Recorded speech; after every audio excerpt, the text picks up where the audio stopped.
Well, hello. I received a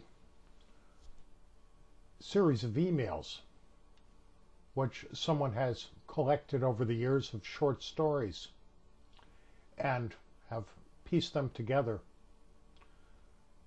in honor of our military forces and titled it, "You Could Have Heard a Pin Drop." I'd like to read this to you today.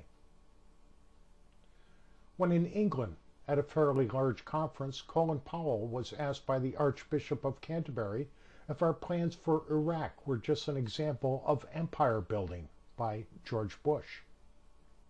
He answered by saying, over the years, the United States has sent many of its fine young men and women into great peril to fight for freedom beyond our borders.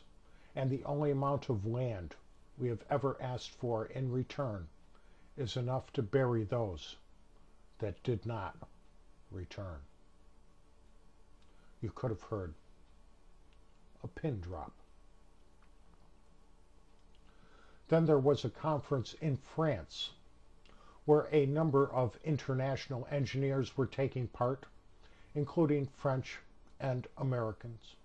And during one of the breaks, a French engineer came back into the room saying, "Have you heard the latest dumb stunt that President Bush has done? He has sent an aircraft carrier to Indonesia to help the tsunami victims. Does he intend to bomb them?" A Boeing engineer stood up and replied, "Our carriers have 3 hospitals on board that can treat several hundred people. They are nuclear powered and can supply emergency electrical power to shore facilities. They have 3 cafeterias, each which has the capacity to feed 3,000 people 3 meals a day.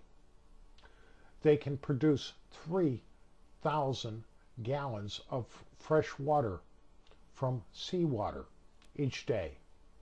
And they carry half a dozen helicopters that can be used for transporting victims injured to and from the flight deck. We have 11 such ships. How many does France have?" You could have heard a pin drop. A U.S. Navy admiral attending a naval conference that included admirals from the United States, England, Canada, Australia, and France. And at a cocktail reception, he found himself standing with a large group of officers that included personnel from most of these countries. And everyone was chatting away in English while they were sipping on their drinks. Suddenly, a French admiral complained, "Europeans learn many languages. Americans only learn to speak English. Why is it that we always have to speak English at these conferences rather than speaking in French?" The American admiral looked at him and said, "Maybe it's because the Brits, the Canadians, the Aussies, and the Americans arranged it so that you would not have to speak German." You could have heard a pin drop. A group of Americans retired teachers recently flew to France, going on a tour, and Robert Whiting, a retired veteran, and an elderly gentleman of 83 arrived in Paris by plane. And at French customs, it was taking him a few minutes to find his passport in his carry-on bag. And the customs officer applied to him, "Have you been to France before, sir?" And Mr. Whiting replied, "Yes, I have." "Well, then you should have known to have your passport ready." Mr. Whiting said, "The last time I was here, I did not have to show it. Impossible. Americans always have to show their passports when they arrive in France. So the old man stared at him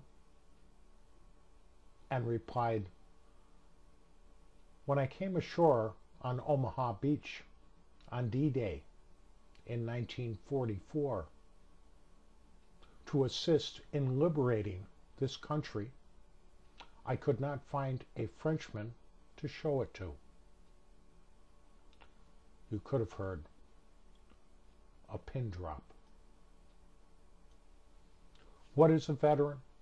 A veteran, whether on active duty or discharged, retired, or in reserves, is someone who at one point in his life wrote a blank check made out to the United States of America for any amount, up and to including his life. It is an honor that too many people in this country simply do not understand. Thanks for listening.